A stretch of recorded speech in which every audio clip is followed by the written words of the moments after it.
जे जगत आत्मपतनाला कारणीभूत होणाऱ्या विषयाचा पान करणाऱ्या व मन व इंद्रियाला विक्षुब्ध करणाऱ्या, लांबलचक वाक्य आहे, जे जगत आत्मपतनाला कारणीभूत. मी म्हटलंय कालच संसाराची व्याख्या करताना, संसार पतनालाही कारणीभूत आहे आणि संसार अमरत्व द्यायलाही कारणीभूत आहे. दोन्ही भूमिका एक वेळेस करता येतात. ह्या संसारात नरक देखील तुम्हाला जाता येतं आणि याच्यात तुम्हाला मोक्ष आणि अमृताकडेही जाता येतं. आणि माध्यम हेच विषय आहेत, लक्षात घ्या. फक्त भगवंताला अर्पण करून बदलून घ्यायचंय सामान आपलं. एका छोट्या भाषेत सांगतो, भगवंताला अर्पण करायचंय, जुने द्या नवे घ्या. जुने द्या आपल्या जवळचा माल मसाला करोडो जन्माचा जुने त्यांना देऊन टाकायचा आणि त्याचा आपला घ्यायचा. जुने द्या नवे. सोपं सांगतोय. स्वतःचा विसर पाडून जे जगत आत्मपतनाला कारणीभूत होणाऱ्या विषयाचा पान करणाऱ्या, अरे विषयातनं आपण विषच खातोय. डायबिटीज झाला, का झाला डायबिटीज? बीपी झाला, का झाला? हार्ट अटॅक आला, का आला? सायटिका झाला, का आला? विषयातून विषाचं पान केलं आम्ही. विषयातून विषाचं पान केलं, अमृत नाही पान केलं आम्ही. पान करणाऱ्या व मन व इंद्रियाला विक्षुब्ध करणाऱ्या, आणि ते विषयाचे रस विष म्हणून पान करायचं आणि मन व इंद्रिय विक्षुब्ध व्हायचे. मोकळे सोडलेत आम्ही, घोड्यासारखं मोक्कार मन आणि इंद्रिय. विक्षुब्ध करणाऱ्या व नरकाकडे आकर्षित करणाऱ्या जीवांना त्या घृणित काम जालाच्या फंद्यातून सोडवून पवित्र मधुर रसाचा आस्वादन करण्यासाठी चिन्मय नादाचा संचार करीतात. मुरलीनाद, त्यांच्यामध्ये पवित्र मधुर रसाचं पुन्हा निर्मिती आणि विषयाचा रस ट्रान्सफॉर्मेशन करायचं. चिन्मय नादाचा संचार करीतात. चिन्मय नाद ओंकार प्रगटत असेल त्याच्यात. पण माझ्या कवितेतही आलंय, हा नाद मुळामध्ये परमात्मा स्वरूप आहे. परमात्मा नादामधून प्रवाहित व्हायला, परमात्म्याच्या पूर्ण शक्ती, पूर्ण भाव, पूर्ण रस प्रवाहित होते. मी म्हटलंय ना काही एक कॉमेंट्रीमध्ये, 7 स्वरातून 7 योग प्रवाहित झाले. 7 स्वरातून 7 योग प्रवाहित झाले. हा नाद मुळामध्ये परमात्मा स्वरूप आहे. जेव्हा भगवान लीला धामामध्ये अवतीर्ण होतात, म्हणजे गोकुळात, तेव्हा त्यांना लागणाऱ्या जितक्या वस्तू असतील मुरली सहित त्या सर्व दिव्य सच्चिदानंदमयी भगवत स्वरूपा असतात. आधीच मी म्हटलं ना, माझ्या कवितेत आलंय, माझी कविता देखील समजणाऱ्यासाठी फार हे आहे. त्याच्यात आलंय ना की आधी पाठवल्या त्या तिन्ही शक्ती, संविता संवित संधिनी, स्वरूपा संधिनी राधिणी, घेऊन आल्या राधा, घेऊन आली राधा राणी. राधा राणी संविता संधिनी या शक्ती घेऊन उतरली. आधी भगवंत दिव्य आहेत, भगवंताला लागणारं सामान दिव्य आहे. ते दिव्य सामान व्रजभूमीमधलं दिव्यत्व प्रगट करण्याकरिता आधी ह्या सगळ्या महाराण्या उतरल्या गोलोकातून. आणि प्रत्येक वस्तू भगवंताला मुरली सहित दिव्य दिल्या गेलेली. कारण तो आपल्या फटीचर असतो का? आपल्याला वाटतो तो फिरायला आहे, सगळं दिव्य.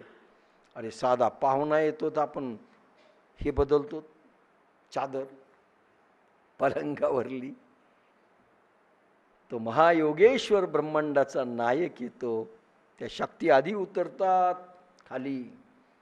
आता एखादा कोणी यायचं म्हणजे ते पेट्रोलियमचे लोक येतात, बॉम्ब स्क्वॉड येतो, कुत्री येतात, आता इथे मोहन भागवत येणार, सगळं दिसेल. तर तो येतोय, त्याच्या आधी नाही का येणार सगळं. तेव्हा त्यांना लागणाऱ्या जितक्या वस्तू असतील मुरली सहित त्या सर्व दिव्य सच्चिदानंदमयी भगवत स्वरूप असतात.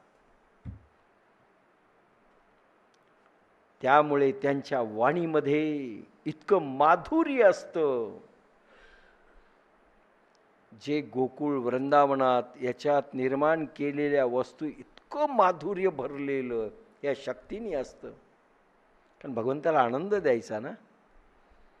त्यांच्या वाणीमध्ये इतकं माधुर्य असतं की त्या स्वरांना ऐकताना कान कधीच थकत नाही. त्या मुरलीमधून ज्यावेळेस नाद चालतो, इतकी दिव्य लहरी, दिव्य मुरली, दिव्य वस्तू, दिव्य लता, दिव्य लोक कधीच थकत नाहीत, कधीच नाही. रात्रभर रासक्रीडा चालली, थकले नाहीत, नाही थकले. ऐकताना कान कधी थकत नाही. हे पहा, हे भाव तुमच्या जवळ ठेवा. एक एक टिपा आणि त्या मस्तीमध्ये साधना करा. भगवत रस प्रगटला पाहिजे, तर विसरावं लागेल. म्हणून हे सगळं घेतोय. कान कधी थकत नाहीत आणि इच्छा भक्ताची असते की लाखो करोडो कान निर्माण व्हावेत. लक्षात घ्या, भक्ताची इच्छा काय असते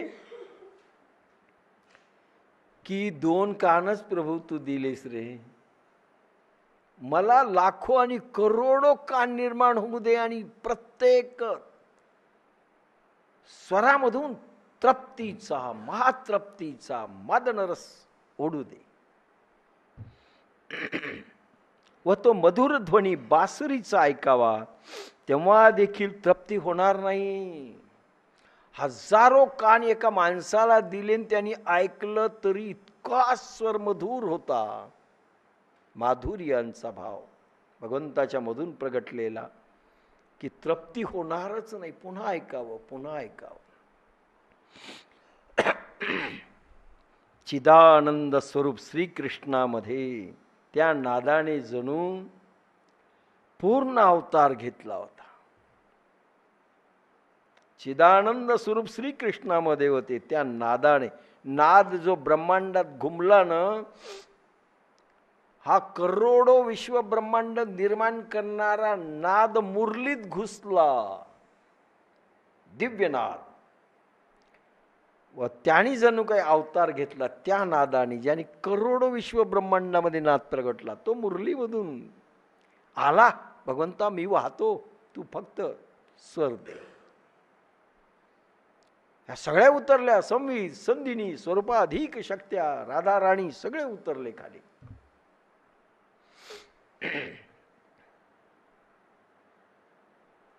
स्वरूपा संवित शक्ती संधिनी, घेऊन आली राधा राणी.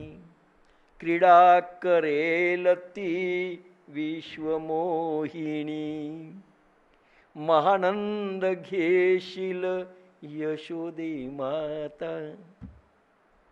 आपल्या कवितेत म्हटलंय. त्या नादाने जणू पूर्ण अवतार घेतला होता. नादाने अवतार घेतला त्या याच्यामधनं. त्यामुळेच त्या मुरली निनादाने त्या प्रेममयी वृंदावनात जडाला चेतन व चेतनाला जडवत केले होते. मनमोहनाच्या वंशी नादाने वृंदावनातील, गोकुळातील प्रत्येक आबाल वृद्धाला, प्रत्येक पशुपक्षाला, स्थावर जंगमामध्ये, झाडाच्या प्रत्येक पानामध्ये व कणाकणामध्ये व अणुरेणूमध्ये प्रेमानंद भरवला गेला. का म्हणतोय हा उद्धव? आणि ब्रह्मदेव का म्हणतात मला गोकुळात जन्म द्या? अरे गोपिकांची पद रजाची मी यज्ञ आहुती करेल, म्हणजे यज्ञ करेल त्याचं, आणि मस्तकाला लावील ती चरण धूळ. उद्धव म्हणतो, उद्धव देखील म्हणतो. कारण काय झालं, मनमोहनाच्या वंशी नादाने वृंदावनातील गोकुळातील प्रत्येक आबाल वृद्धाला, प्रत्येक पशुपक्षाला, स्थावर जंगमामध्ये, पशुपक्षाला देखील स्थावर व जंगमामध्ये, झाडाच्या प्रत्येक पानापानामध्ये व कणाकणात व अणुरेणूमध्ये प्रेमानंद भरवला गेला. मी म्हटलं ना, आनंदाचे किती प्रकार आहेत. ब्रह्मानंद, त्याच्यानंतर प्रेमानंद, पुढे खूप आनंद आहेत. प्रेमानंद भरवल्या गेला. अशा प्रकारे व्रजधाम दिव्यधाम झाले. व्रजधाम दिव्यधाम झालं, गोलोक प्रगटलं.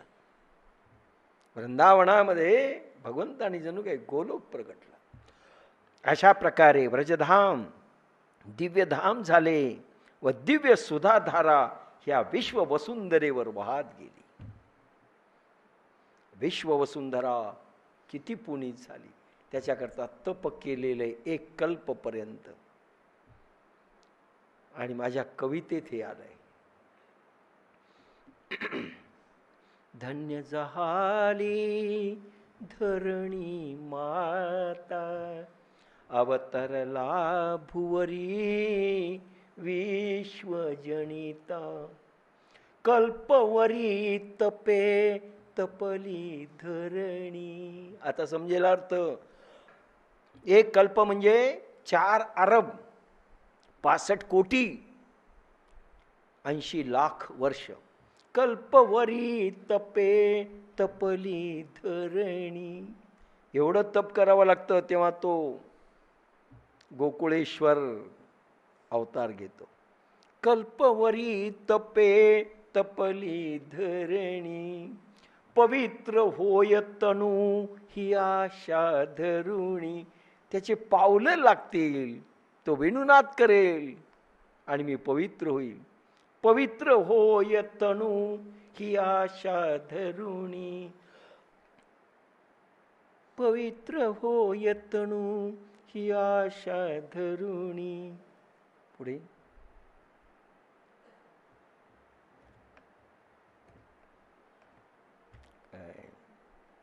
लवकर येत नाही, पुन्हा येईल, पुन्हा कधी पाहू.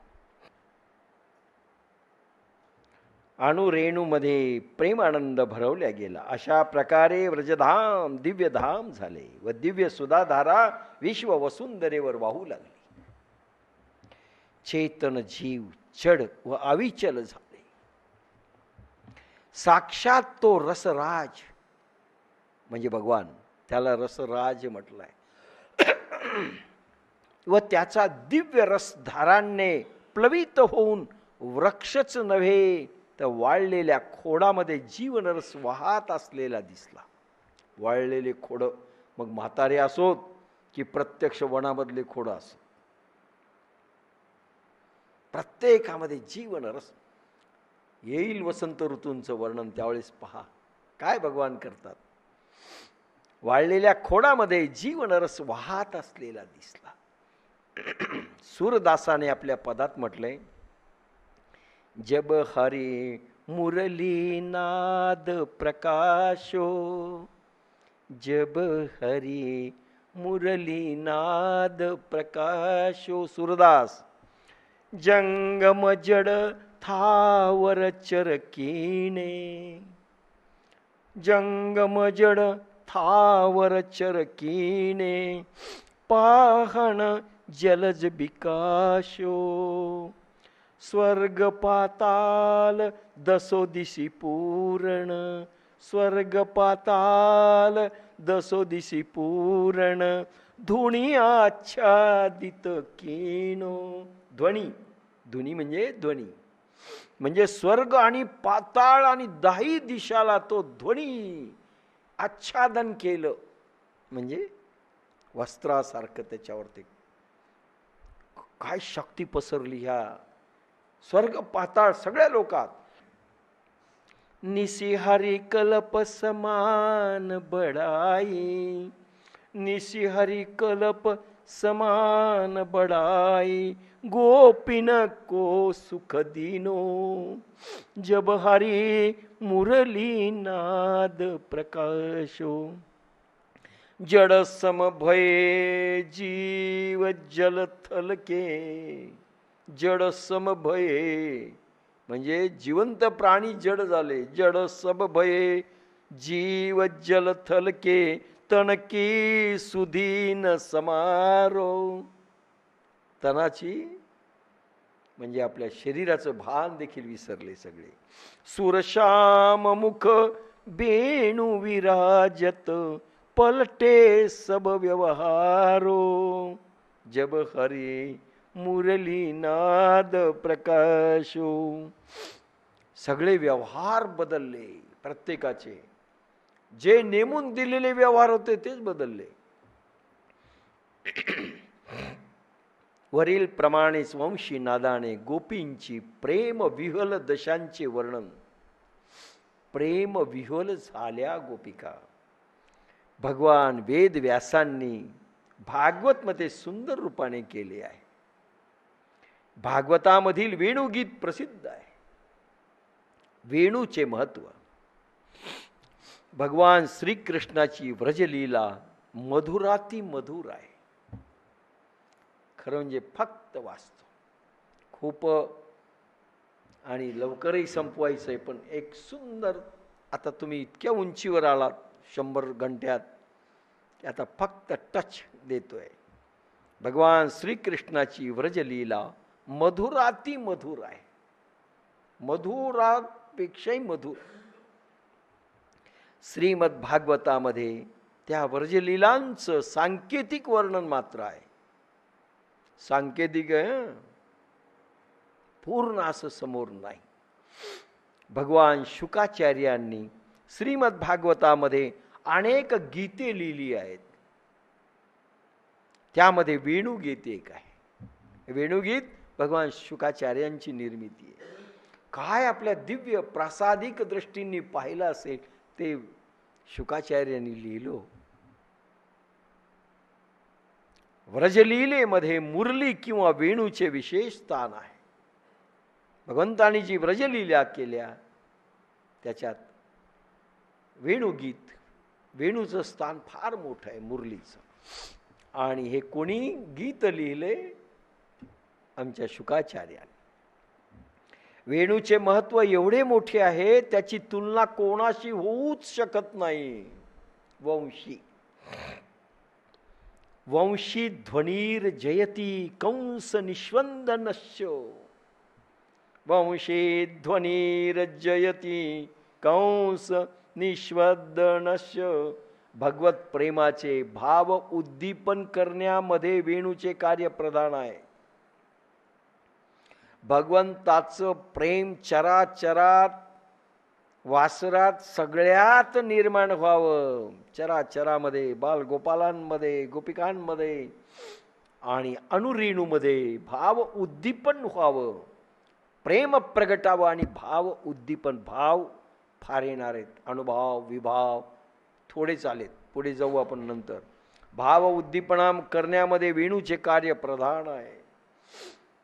वेणूचं कार्य प्रधान आहे. मी म्हणतो ना, काही घेऊ नका. भागवतमध्ये फक्त वेणुगीत 7 दिवस घ्यावं, बस उपकार होतील. काही नको दुसरं. फक्त व्रजलीला भगवंताच्या. भगवत प्रेमाचे भाव उद्दीपन करण्यामध्ये वेणूचे कार्य प्रधान आहे. वेणुगीतामध्ये गोपांगणाच्या श्रीमुखातून भगवंताच्या वेणुनादाचे मोठे सुंदर वर्णन आहे. शुकाचार्यांनी वर्णन केलंय की वेणुगीतामध्ये गोपांगणांच्या मुखातून भगवंताचे वेणुनाद कसा होता याचं सुंदर वर्णन त्यांच्या आखो देखा हाल नाही, प्रत्यक्ष त्या बोलतायत ते वर्णन आहे. खरं पाहिलं असता त्या आपापल्या घरात होत्या. आपापल्या घरात होते बरं का. पहा आपल्याशी जोडा, आपणही आपल्या घरात आहेत. नाही आम्ही पिक्चरला पण जातो, बरोबर ठीक आहे. आपापल्या घरात असत, पण घरात राहून त्या मनाने नंद नंदनाच्या बरोबर असत. हा भाव लक्षात ठेवा. घरात राहा पण मनाने नंद नंदनाच्या भावात राहा. भक्ती विकसित करायची असेल तर गोपिका व्यथा व्रज गोपिका नाम, एकच वाक्य नारदांनी सांगितलं आणि संपवला विषय. तो कसं आहे ते मी सांगतोय. कशा होत्या गोपिका? तसं झालं तर खरं, नाही तर